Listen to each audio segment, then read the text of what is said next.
ഇന്ന് തന്നെ ഡൗൺലോഡ് ചെയ്യൂ. കാണൂ നിങ്ങളുടെ ഫേവറേറ്റ് ഷോസ്.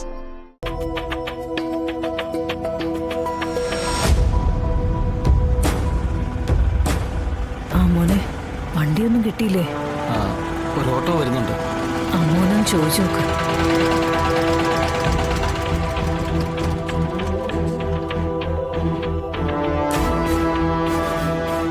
ചേട്ടാ, ഓട്ടം പോവോ? പോവാം. കേറിക്കോ. കേറിക്കോ.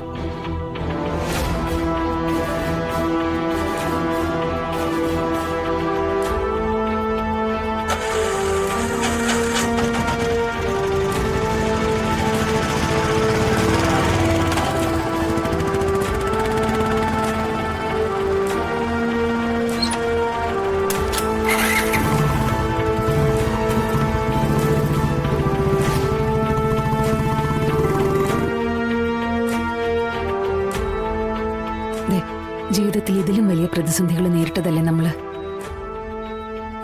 അതിന്നൊക്കെ നമ്മൾ കരകയറി വന്നിട്ടുള്ളതുമാണ്. പിന്നെന്തിനാ നീ ഇങ്ങനെ ഭയപ്പെടുന്നത്? അയാൾ ഇനി നമ്മുടെ ആരുടെയും മുന്നിലേക്ക് പോലും വരാൻ വഴിയില്ല.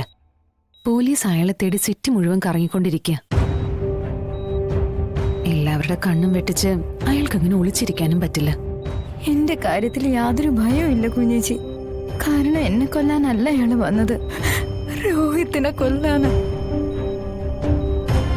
അയാളുടെ ആ ഭ്രാന്തൻ രീതി കണ്ടതുകൊണ്ട് ഞാൻ പറയുവാ, അയാൾ അടങ്ങിയിരിക്കില്ല കുഞ്ഞേച്ചി. അയാള് രോഹിത്തിനെ അപായപ്പെടുത്തും. ക്ഷമേ, ഈ സംഭവത്തോടെ അയാള് പോലീസിന്റെ നോട്ടപ്പുള്ളിയായി കഴിഞ്ഞു. ഇനിയിപ്പോ ചന്ദ്രബോസിന്റെ സഹായം ഉണ്ടെങ്കിൽ തന്നെ ഒരുപാട് ദിവസമൊന്നും ചന്ദ്രബോസിന് അയാളെ സംരക്ഷിച്ചു നിർത്താനൊന്നും ആവില്ല. കാരണം ചന്ദ്രബോസിന്റെ സീനിയർ ഉദ്യോഗസ്ഥന്മാരെയാ നമ്മൾ ഈ കേസിന്റെ ചുമതല ഏൽപ്പിച്ചിരിക്കുന്നത്. അപ്പൊ പിന്നെ ഈ പറയുന്ന ഉപേന്ദ്രന് വേണ്ടി ഒരു ചെറുവിരൽ അനക്കാൻ പോലും ചന്ദ്രബോസിന് ആവില്ല. കുഞ്ഞിച്ചി പറയുന്നതൊക്കെ എനിക്ക് മനസ്സിലാവുന്നുണ്ട് കുഞ്ഞിച്ചി. പക്ഷെ ഇത്രയും ആള് വരുന്ന ഹോസ്പിറ്റലില് അയാൾ ഏത് വേഷത്തിലും വരാം. അയാളല്ലെങ്കിൽ പിന്നെ മറ്റാരെങ്കിലും. ഏത് രീതിയിലായാലും രോഹിത്തിനെ ഇല്ലാതാക്കുക എന്നത് മാത്രം അയാളുടെ ലക്ഷ്യം. അതുകൊണ്ട് അയാൾ ആ വഴിയും ചിന്തിക്കും. ശരിയാ, നീ പറയുന്നതിലും കാര്യമുണ്ട്. കൊല്ലാൻ തുനിഞ്ഞിറങ്ങിയിരിക്കുന്നവന് മാർഗങ്ങൾ പലതാണല്ലോ. 2 പോലീസുകാരെ ഡ്യൂട്ടിക്കിടാൻ പറയാം. അതാവുമ്പോ ഇതിനകത്ത് കയറിയുള്ള കയ്യാങ്കളിക്ക് ആരും തയ്യാറാവില്ലല്ലോ.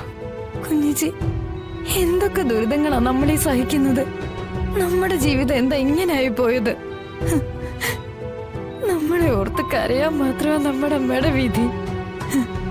കുഞ്ഞിച്ചി, അമ്മയെ ശ്രദ്ധിച്ചേക്കണേ. ഇല്ലെങ്കിൽ ആ പാവം കരഞ്ഞ് തളർന്ന് വീഴും.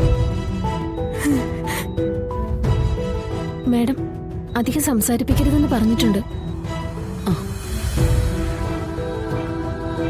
നീ കിടക്ക്, നന്നായിട്ടൊന്ന് ഉറങ്ങ. ഞങ്ങളൊക്കെ ഉണ്ട് പുറത്ത്. നിന്റെ രോഹിത്തിനൊന്നും സംഭവിക്കാതെ ഞാൻ നോക്കിക്കോളാം. പോലീസിന്റെ സംരക്ഷണം വേണമെങ്കിൽ അതും റെഡിയാക്കാം.